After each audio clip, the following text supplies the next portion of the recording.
Waalaikumsalam warahmatullahi wabarakatuh. Saya Muhammad Asrori Yusril Eza Maulana, mahasiswa Institut Agama Islam Syarifuddin, Wonorejo, Lumajang. Program Studi Pendidikan Agama Islam.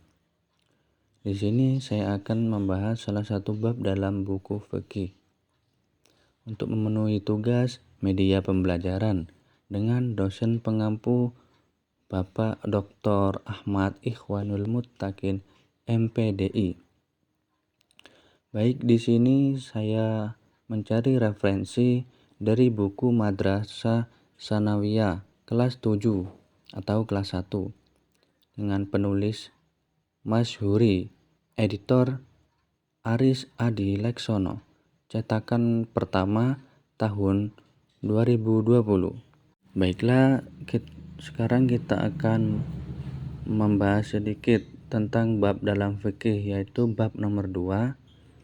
Yang bab nomor 2 ini berisikan tentang najis. Najis menurut bahasa Arab yaitu an-najasu atau an-najisu, yang berarti kotor atau menjijikan, tidak bersih atau tidak baik, yang bersifat hissiyah maupun maknawiyah. Najis yang bersifat hissiyah adalah najis yang terlihat oleh mata dan bisa dirasakan oleh panca indera manusia. Contohnya adalah seperti jilatan anjing, kotoran manusia atau hewan, air kencing manusia atau hewan, darah, haid, dan nifas. Najis yang bersifat maknawiyah adalah najis yang menodai akidah sehingga kita tidak dapat dilihat oleh manusia, seperti syirik dan kufur. Menurut ilmu fikih, merupakan benda yang haram disentuh secara mutlak kecuali dalam keadaan darurat dan harus secepatnya dibersihkan apabila terkena najis. Benda najis itu harus segera dibersihkan karena menghalangi sahnya ibadah kepada Allah Subhanahu wa taala. Sedangkan najis secara istilah adalah najis bisa diartikan suatu benda yang mengotori pakaian atau benda kita atau badan kita yang menghalangi sahnya ibadah kita kepada Allah Subhanahu wa taala. Yang kedua adalah macam-macam najis dan tata cara mensucikannya. Tahukah kamu, najis memiliki 3 kategori dan masing-masing memiliki tata cara berbeda untuk mensucikannya. Yang pertama adalah najis mukhaffafa, najis ringan. Mukhaffafa adalah najis yang paling ringan.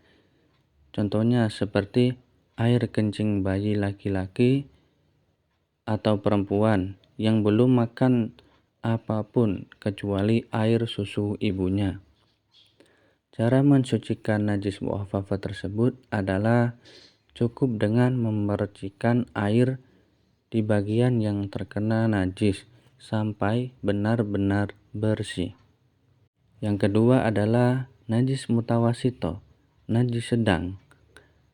Najis mutawasito merupakan najis yang berbeda di tengah-tengah antara mukhaffafa dan mughalladhah, dan najis yang keluar dari kubul dan dubur manusia kecuali mani. Tetapi najis mutawasito ini masih terbagi menjadi 2 sifat, yaitu yang sifat ainiyah dan hukmiyah. Yang pertama adalah ainiyah, adalah najis yang berwujud atau tampak, masih dapat dilihat dan dirasakan oleh salah satu ketiga sifatnya, baik warna, rasa, maupun baunya, masih tetap terlihat jelas. Kedua adalah najis hukmiyah, adalah najis yang tidak tampak seperti bekas kencing. Contohnya seperti kita habis kencing tetapi terburu-buru lupa untuk dibersihkan atau disiram, maka air kencing tersebut akan lama-kelamaan menjadi kering, tetapi bau dan rasanya tetap ada. Itu yang dimaksud najis hukmiyah. Najis yang tidak tampak, tetapi masih ada rasa dan bau yang menyengat. Yang ketiga adalah najis mughalladho, najis paling berat. Mughalladho adalah najis yang diperberatkan oleh syariat Islam, seperti halnya anjing dan babi. Termasuk juga najis ini adalah air liur kedua binatang tersebut, sperma keduanya, dan anak-anak dari hasil persilangan dengan hewan lainnya. Adapun cara mensucikan najis mughalladho adalah lebih dulu dihilangkan wujud benda najis itu, kemudian dicuci dengan air bersih 7 kali, dan dari salah satu ketujuh siraman tersebut dicampur dengan debu atau tanah yang suci. Baiklah, demikian yang bisa saya sampaikan atau saya jelaskan mengenai pengertian najis, macam-macam najis, beserta cara mensucikan najis tersebut. Mungkin ada kesalahan atau kata-kata yang salah ucapan, mohon dimaafkan. Semoga yang mendengar atau melihat video ini mendapat keberkahan dari Allah Subhanahu wa taala. Dan tidak lupa juga semoga kita selalu diberkati oleh Allah Subhanahu wa taala.